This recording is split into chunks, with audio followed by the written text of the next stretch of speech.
அடுத்ததாக அவர் சொல்கிறார், ஒருத்தர் கேள்வி கேட்கிறார் போல, மூசா அலைஹிஸ்ஸலாத்துடைய காலத்தில் உள்ள சூனியக்காரர்கள் தன்னுடைய கையில் இருந்த கயிறுகளையும் கைத்தடிகளையும் போட்டார்களே, அது உண்மையான பாம்பாக மாறியதா என்று ஒருவர் கேள்வி கேட்கிறார் போல.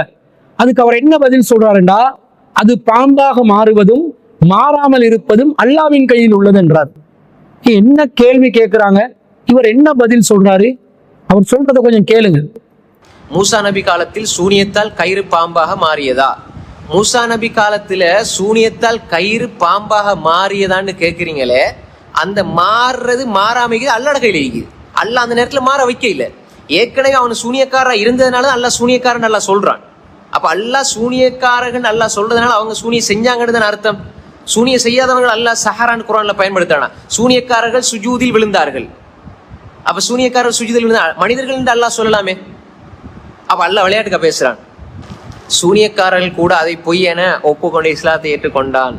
இந்த சலப்புகள் அதை உண்டு. ஹைர், அதாவது சூனியக்காரன் எனக்கு முழுமையான சக்தி இல்லை, அல்லாஹ் நான்னாத்த நடக்கும், அல்லாஹ் தான் எல்லாம் இருக்குன்னு அவன் ஏற்றுக்கொண்டான். அந்த சூனியக்காரன் இருக்கிற நம்பிக்கை இந்த ரெண்டெழுத்து அறிஞரை பின்பற்ற முட்டாள்கள்ட்ட இல்லை. அன்பிற்குரியவர்களே, இந்த முஃபாரிஸ் ரஷாதி என்பவருக்கு ஒரு கொஞ்சம் கூட மார்க்க அறிவு இல்லைன்றது இந்த பதில் மூலம் விளங்குதா இல்லையா? கேள்வி கேட்கிறவர் என்ன கேட்கிறாரு, சூனியக்காரர்கள் வந்தாங்களே, கயிறுகளை போட்டாங்க, கைத்தடிகளை போட்டாங்க, உண்மையான பாம்பா மாறிச்சா அல்லது பாம்பு போல தோற்றம் அளிச்சுச்சா என்று கேட்கிறாங்க. குர்ஆன்ல அல்லாஹ் என்ன சொல்றான், யுஹையலு இலைஹிம் அன்னஹா தஸா, அது சீறுவதை போன்று தோற்றம் அளித்தது, பிரம்மையூட்டம் ஏற்பட்டது என்று தானே அல்லாஹ் சொல்கிறான்.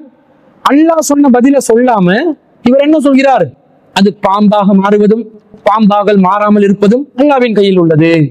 என்ன கொள்கை இது? இதுதான் கொள்கை விளக்கமா? சிலை பேசுமா? சிலை பேசுவதும் பேசாமல் இருப்பதும் அல்லாஹ்வின் கையில் உள்ளது. அல்லாஹ் திருமணம் முடிப்பானா? அல்லாஹ் திருமணம் முடிப்பதும் அல்லாஹ் திருமணம் முடிக்காமல் இருப்பதும் அல்லாஹ்வின் கையில் உள்ளது. அல்லாஹ் பிள்ளைகளை பெற்றுக் கொள்வானா? அல்லாஹ் பிள்ளையை பெற்றுக் கொள்வதும் பிள்ளை பெற்றுக் கொள்ளாமல் இருப்பதும் அல்லாஹ்வின் கையில் இருக்கிறது. இதெல்லாம் ஒரு பதிலா? அகீதாவா பேசக்கூடியவங்க எப்படியா பேசுவாங்க? இந்த கேள்வி கேட்டவருக்கு என்ன கேள்வி கேட்கிறார் என்பது ஒரு புறம் வைங்க, நியாயமான ஒரு கேள்வி கேட்கிறார். பதில் சொல்ல போனா அக்கீதாவை அடகு வச்சு இப்படி மூளைய கலட்டி மைக்க ஒன் பண்ணின உடனே மூளை ஆஃப் ஆகிற அளவுக்கு தான் தொடர்ச்சியாக பதில் வருகிறது. மொத்தமா செருக்கு ஆதரிக்கிறாங்க, மொத்தமா செருக்கு போற அல்லாட பண்புகள் சிப்பத்துகள் எல்லாத்தையும் கால் அடியில போட்டு மிதிக்கிறாங்க, கால் தூசுக்கம் மதிக்கிறாங்க. இல்ல, இந்த மாதிரி ஒரு நிலையில பதில் சொல்வதை நாங்கள் பார்க்கிறோம். இவரும் இவருடைய வகைராக்கள் எல்லாமே இப்படிப்பட்டவர்கள் தான். உன்னை கேட்டா அதுக்கு ஒழுங்கா பதில சொல்லு. அல்லாஹ் என்ன சொன்னான், இன்னமா சனவு கைது சாஹிர், அவர்கள் செய்தது சூனியக்காரன் சூழ்ச்சி, அது சூழ்ச்சி அப்பா, அதுல ஒண்ணும் நடக்கல, அவன் ஏமாத்தினான் என்று சொல்லி போவாம அதுவும் உண்மையா நடந்த மாதிரி அது மாறுவதும் மாறாமல் இருப்பதும் அல்லாஹ்வுடைய கையில் என்று சொன்னா, இந்த மாதிரி தான் இவன் வகைராக்கள் சலஃபுகள் எல்லாமே இப்படித்தான் பதில் சொல்றாங்க. அல்லாஹ் நாடினால் என்றதை ஒன்றை துண்டு பிடிச்சு கொண்டு அந்த நாடினால் என்றதை வச்சு மொத்த ஏகத்துவத்தை சிறுக்கா மாத்துறாங்க, மொத்த தௌஹீத அத்வைதமா மாத்துறாங்க, மொத்த கொள்கைய குழி தோண்டி புதைக்கிறாங்க. அல்லாஹ் தன்னுடைய பண்புகள் சம்பந்தமாக என்ன சொல்லி வச்சிருக்கிறான் என்றதை கூட உறுதிப்பாடோடு இவர்கள் பிரச்சாரம் செய்யறாங்கல்ல. மாத்தி மாத்தி வழிகேட்டுக்கு வக்காலத்து வாங்கி கொண்டு அல்லாஹ்வுடைய அதிகாரத்தை அப்படியே கால் தூசாக்கி கொண்டு பேசக்கூடிய ஒரு நிலையில் இவர்கள் இருக்கிறார்கள்.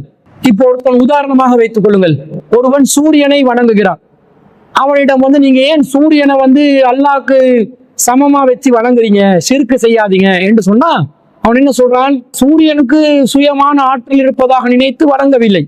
இந்த சூரியன் சுயமாக ஆற்றலால் அது ஒன்றும் செய்யாது, அல்லாஹ் நாடினால் அந்த சூரியனுக்கு நன்மை தீமை செய்யும் சக்தியை அல்லாஹ் கொடுப்பான், அதனால நான் வணங்குறேன் என்று சொன்னா அது தௌஹீத் ஆகிவிடுமா?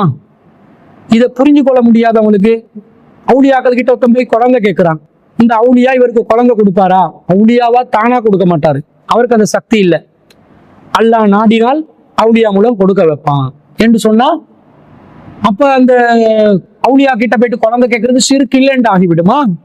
மக்கத்து காஃபிர்கள் எதை அல்லாஹ் நாடினால் அல்லாஹ்வுடைய விருப்பத்தின்படி என்று சொல்லி அல்லாஹ் மூலம் பெற்று தருவதாக சொல்லி ஷிர்க்கை நியாயப்படுத்தினார்களோ அதே நிலைப்பாட்டை இன்று சலஃபு சாலிஹின் சலஃபுகளுடைய கொள்கையை ஆதரிக்கக்கூடிய மார்க்க பிரச்சாரகர்களாக தங்களை அறிமுகப்படுத்தக்கூடியவர்கள் உளறி கொட்டிக் கொண்டிருப்பதை நாம் பார்க்கிறோம், ரொம்ப வியப்படைகிறோம், கவலைப்படுகிறோம்.